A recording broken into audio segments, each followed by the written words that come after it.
अस्सलाम वालेकुम dear students, मैं हूं एहतिशाम इदरीस। आज का जो हमारा टॉपिक है वो है डायमेंशन।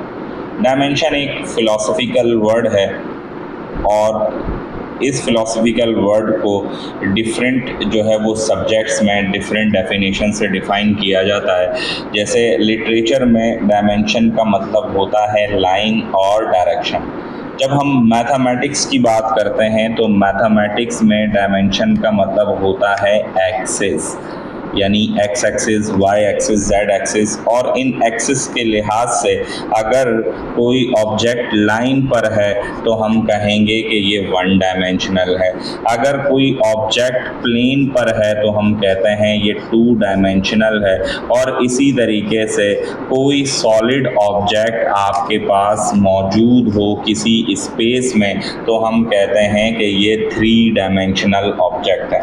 यानी हम जो है डायमेंशंस की मदद से जो है बड़ा अहम जो है ये किरदार अदा करती हैं नेचर में मौजूद इस कायनात में जो डिफरेंट ऑब्जेक्ट्स हैं। यानी अगर हम उनकी लेंथ, विड्थ और हाइट और साथ ही साथ टाइम को कलेक्ट करके जो है वो समझने की कोशिश करें तो हम जो है स्पेस टाइम और उनके जो एसेंशियल थ्योरीज़ हैं रिलेटिविटी की उसको भी डायमेंशन की मदद से समझ सकते हैं।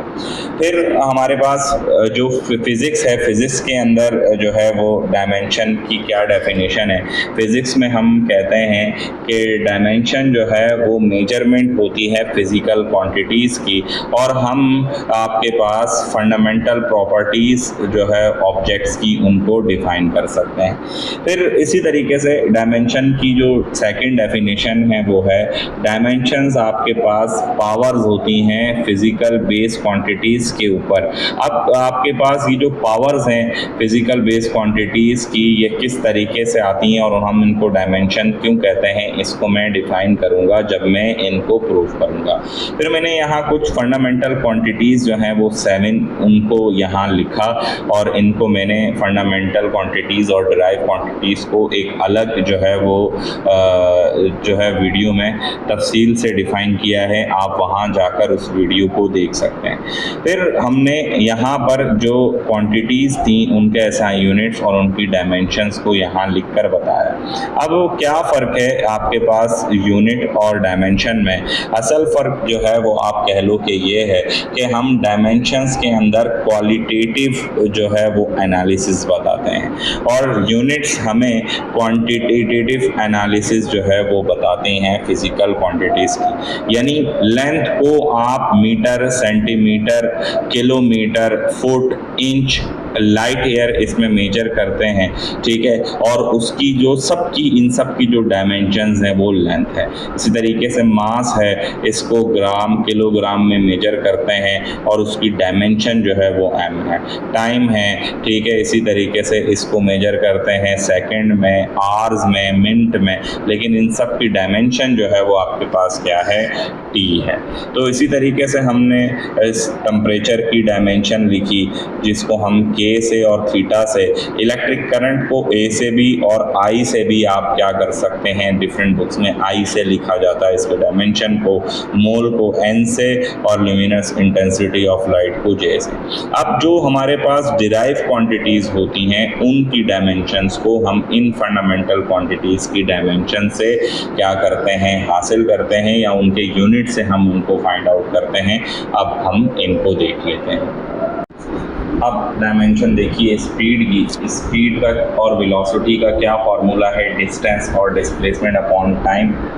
डिस्टेंस की डायमेंशन आपके पास एल और टाइम की कैपिटल डी। तो हमेशा याद रखिएगा डायमेंशन में जो भी वैल्यूज़ होती हैं हम उनको मल्टीप्लाई की फॉर्म में लिखते हैं। तो आपके पास टाइम ऊपर आकर इसकी पावर क्या हो गई, माइनस, और इसी डायमेंशन को हम जब आपके पास जो फंडामेंटल जो आपके पास डायमेंशंस होती हैं लेंथ, मास और टाइम की, उसमें जब हम डिफ़ाइन करते हैं तो हम इसको इस तरीके से लिखते हैं, यानी m0 l की पावर 1 और टाइम इनवर्स। इसका मतलब क्या है? इसका मतलब ये है कि आपके पास मास जो है यहाँ एग्जिस्ट नहीं कर रहा, लेंथ जो है इसकी पावर 1 है। अगर यहाँ पर आपके पास m जो है वो 0 हो जाएगा और लेंथ आपके पास 1 हो जाएगी और टाइम आपके पास क्या हो गया, -1। यानी जो आपके पास फंडामेंटल या जो बेसिक जो है वो क्वांटिटीज़ हैं, जब हम उनकी डिराइव क्वांटिटीज़ से हम उनकी जो है डायमेंशंस को फाइंड आउट करते हैं, तो उन बेस क्वांटिटीज़ की जो पावर्स होती हैं, ठीक है, ये आपके पास क्या कहलाती हैं, डायमेंशंस।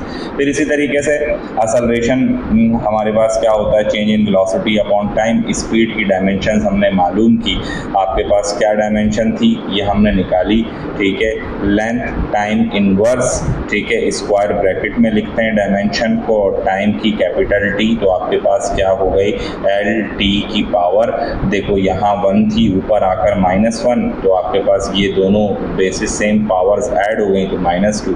तो अब हमारे पास यहाँ जो डायमेंशन आई वो क्या आ गई, 0, 1 और -2। यानी हम असल में कहें कि आपके पास ये जो हम L, M, T, K, A, N और J लिख रहे हैं, ये डायमेंशंस नहीं है। बेसिक और फंडामेंटल क्वांटिटीज़ में आपके पास, अब आप यहाँ पर कह लें कि अगर हम यहाँ लिखते हैं M, L, T के लिहाज से अगर मैं इसको लिखता हूँ तो यहाँ पर क्या है, M0, L1 और T की पावर 0, यानी इधर मास और टाइम एग्जिस्ट नहीं कर रहा, लेंथ एग्जिस्ट कर रही है। यहाँ मास एग्जिस्ट कर रहा है, लेंथ और टाइम एग्जिस्ट नहीं कर रहा। फिर हम इस फॉर्मूले में लिखते हैं तो हम कहते हैं मास, लेंथ एग्जिस्ट नहीं कर रहा, यहाँ टाइम एग्जिस्ट कर रहा है। फिर यहाँ पर तीनों 0 हैं तो यहाँ पर जो है वो टेम्परेचर एग्जिस्ट कर रहा है। यहाँ पर आपके पास मास, लेंथ, टाइम तीनों 0 हैं, इलेक्ट्रिक करंट एम्पेयर जो है वो एग्जिस्ट कर रहा है, ठीक है। तो इसी तरीके से हम इन डायमेंशंस को इसमें लिखते हैं, मज़ीद प्रॉब्लम सॉर्ट आउट करते हैं। अब बेटा हमें जो है वो लेंथ, मास, टाइम, इनकी डायमेंशन जो है वो पता हो, और उससे हमने स्पीड, वेलोसिटी और एक्सेलरेशन की डायमेंशन डिराइव की। अब हम फोर्स की डायमेंशन निकाल लेते हैं। मास की क्या है, कैपिटल M, एक्सेलरेशन की क्या है, लेंथ, और आपके पास टाइम का स्क्वायर इनवर्स, तो ये मल्टीप्लाई होके क्या हो गया, mLT की पावर -2। यानी मास जो है इसका आपके पास जो डायमेंशन है वो क्या हो गया, 1, लेंथ की भी 1 और टाइम जो है वो इसकी पावर कितनी हो गई, -2। यानी आपके पास हमने यही कहा, जो आपके पास बेसिक फिजिकल क्वांटिटीज़ होती हैं, इनके फॉर्मूला डिराइव होने के बाद जो पावर्स हैं वो आपके पास कहलाती हैं डायमेंशन। अब मोमेंटम देख लें, मोमेंटम का कैपिटल M है और वेलोसिटी की क्या है, LT की पावर -1, तो ये आपके पास मल्टीप्लाई होकर क्या हो गई, mLT की पावर -1। वर्क डन देखें, वर्क डन किसके बराबर है, डॉट प्रोडक्ट होता है फोर्स और डिस्प्लेसमेंट का, FD cos थीटा। यहाँ पर फोर्स की डायमेंशन हमने ऊपर डिराइव की और यहाँ पर डिस्टेंस हमने उसको लेंथ में लिख लिया। ये आपके पास एंगल्स हैं, इनकी कोई डायमेंशन नहीं होती, ये डायमेंशन लेस है। क्यों है, क्योंकि थीटा जो है वो आपके पास किसके बराबर होता है, ठीक है, आपके पास आर्क लेंथ और आपके पास क्या होता है, रेडियस। तो ये आपके पास सेम डायमेंशन है, तो सेम डायमेंशन एक दूसरे को कैंसल कर देते हैं, ये हमारे पास आंसर, फिर हम कहते हैं ये डायमेंशन लेस हो गई। तो यहाँ पर जो है ये वर्क की डायमेंशन आ गई, जो क्या थी हमारे पास, mL² की पावर -2। फिर हमने प्रेशर की डायमेंशन निकाली, फोर्स अपॉन एरिया। एरिया हमारे पास किसके बराबर होता है, एरिया होता है लेंथ मल्टीप्लाई बाय ब्रेथ, तो इसकी डायमेंशन क्या है, ठीक है, लेंथ, और इसकी भी आपके पास जो है वो जो है L से हम उसको डिनोट करते हैं, तो ये क्या हो गया, लेंथ का स्क्वायर। तो यहाँ पर आपके पास फॉर्मूला क्या बना, लेंथ से, लेंथ स्क्वायर से एक वैल्यू कट गई, जब ये ऊपर आ गया तो लेंथ की पावर -1। अब मज़ीद डायमेंशन देख लेते हैं टॉर्क की। आपके पास जो है ये क्रॉस प्रोडक्ट होता है, ठीक है। तो हमने यहाँ से जो है टॉर्क जो है वो टॉर्क और आपके पास क्या हुआ मोमेंट और मोमेंट आर्म के दरमियान का क्रॉस प्रोडक्ट है और उसका फार्मूला फिर आपके पास एफ आर साइन थीटा हमने बनाया। फिर यहाँ से जो है आपके पास मोमेंट आर्म जो है, ठीक है, और मोमेंट आर्म इनका जो आपके पास डायमेंशन है ये हमने निकाल ली। इसमें से फोर्स और ये आपके पास जो है वो डिस्टेंस, ठीक है, उसको हमने एल से जाहिर किया। फोर्स की डायमेंशन हमने पहले फाइंड आउट की थी जो हमारे पास थी एम एल टी की पावर -2 और यहाँ से लेंथ और लेंथ आपस में मल्टीप्लाई होकर लेंथ का स्क्वायर हो गया एम एल स्क्वायर टी की पावर -2। अब आप मजीद और डायमेंशन देखें, काइनेटिक एनर्जी, पोटेंशियल एनर्जी और एनर्जी, अच्छा, और साथ में टॉर्क और वर्क। अब देखें जो टॉर्क की है हमारे पास डायमेंशन वही डायमेंशन हमारे पास वर्क की है और जो टॉर्क की डायमेंशन है वही काइनेटिक एनर्जी और पोटेंशियल एनर्जी की है। यानी इसका मतलब क्या है, जिनके यूनिट सेम होते हैं उनकी डायमेंशंस भी क्या होती है, सेम होती है हमारे पास। अब डेंसिटी की बात कर लेते हैं। डेंसिटी की डायमेंशन हमारे पास क्या है, मास अपॉन वॉल्यूम। मास की हम किससे हम लिखते हैं, डिनोट करते हैं कैपिटल एम से। वॉल्यूम क्या होता है, length multiply by breath multiply by width. तो आपके पास सबकी क्या हो जाएगी, एल, तो ये आपके पास क्या हो गया, लेंथ का क्यू, तो हमने यहाँ पर पुट कर दिया। कोफिशिएंट ऑफ फ्रिक्शन की बात करते हैं तो कोफिशिएंट ऑफ फ्रिक्शन ये भी फ्रिक्शन फोर्स है और ये भी आपके पास क्या होती है, सरफेस रिएक्शन फोर्स। तो जहाँ पर आपके पास क्या हो, जो है दोनों डायमेंशन जो है रेशो में आ जाएं और सेम हो तो आपके पास उस वैल्यू की डायमेंशन नहीं होती, वो हमारे पास डायमेंशन लेस कहलाता है। इसी तरीके से स्ट्रेस और स्ट्रेन, जब हमने प्रेशर की बात की, फोर्स अपॉन एरिया, स्ट्रेन का भी फॉर्मूला यही होता है। दोनों में फर्क है, एक स्केलर क्वांटिटी है और एक है वेक्टर क्वांटिटी। तो इन दोनों के फर्क की वजह से लेकिन हमारी डायमेंशंस पर कोई फर्क नहीं पड़ता।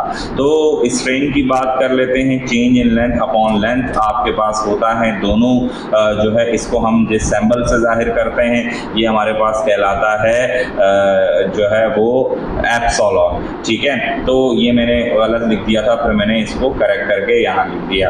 तो दोनों की आपके पास डायमेंशन क्या है, आपके पास जो है ऊपर भी कैपिटल एल नीचे भी कैपिटल एल, तो आपके पास ये भी क्या हो गया, डायमेंशन लेस। अब मजीद टॉपिक्स आप इंशाल्लाह फर्स्ट ईयर की आने वाली फिजिक्स में कुछ फार्मूले आपने 9-10 में डिराइव किए होंगे, जो नहीं डिराइव किए हुए उनको आप डिस्कस करेंगे फर्स्ट ईयर की फिजिक्स में। अब एंगुलर वेलोसिटी देख लीजिए, एंगुलर वेलोसिटी का क्या फार्मूला होता है, ठीक है। तो ये आपके पास थीटा अपॉन टाइम है। थीटा मैंने आपको कहा जैसे आर्क लेंथ अपॉन रेडियस, इन दोनों का रेशो है। दोनों आपके पास क्या होते हैं, तो ये जो है आपके पास दोनों जो है वो लेंथ हैं एक तरीके से, तो ये आपके पास डायमेंशन लेस हो गई 1/t। तो एंगुलर वेलोसिटी आपके पास क्या हो गई, टाइम इनवर्स। अब इसी तरीके से एंगुलर मोमेंटम क्या फॉर्मूला है, mvr, मास का कैपिटल M, वेलोसिटी की lt इनवर्स, और यहाँ पर आपके पास क्या है, लेंथ, तो ये हो गया l स्क्वायर। इसी तरीके से आपसे कोई पूछे कि भाई आप बताएं डायमेंशनल जो इनकी वैल्यूज हैं वो क्या हो जाएंगी, यहाँ पर आपके पास क्या है 1 और यहाँ पर क्या हो जाएगी 2 और आपके पास ये क्या हो जाएगी -1। अब मजीद और बात कर लेते हैं इलेक्ट्रोमैग्नेटिक रेडिएशंस के हवाले से। प्लांक्स कांस्टेंट है, ठीक है। प्लांक्स कांस्टेंट एनर्जी और फ्रीक्वेंसी इन दोनों का रेशो है। फ्रीक्वेंसी आपके पास क्या होती है, टाइम पीरियड का इनवर्स होती है, तो यहाँ आप देख लें, ठीक है। तो एनर्जी जो है हमने पहले ही आपको कहा, work, kinetic energy, potential energy, torque, सबकी डायमेंशन सेम है, ये मैंने लिख दी। फिर आपके पास टाइम का इनवर्स जो है वो फ्रीक्वेंसी होता है, ये हमने पुट की, ये आपके पास इनवर्स था, ऊपर जाकर पॉजिटिव हुआ, पावर एक माइनस हो गई, तो ये हुआ ml स्क्वायर टी की पावर -1। फिर रेफबर्ग कांस्टेंट है हमारे पास। अब यहाँ पर देखें रेफबर्ग कांस्टेंट का मैंने फॉर्मूला लिखा, वैल्यू लिखी। अब मैंने रेफबर्ग कांस्टेंट की जो है ना वो डायमेंशन निकालनी थी। ये हमारे पास दोनों जो है वो ऑर्बिट्स जो होते हैं, शेल्स होते हैं, इनकी वैल्यूज होती हैं, नंबर्स होते हैं, ये तादाद होती है। तो किसी नंबर की कोई डायमेंशन नहीं होती, वो डायमेंशन लेस होते हैं। तो आपके पास रेफबर्ग कांस्टेंट आ गया, ये वेव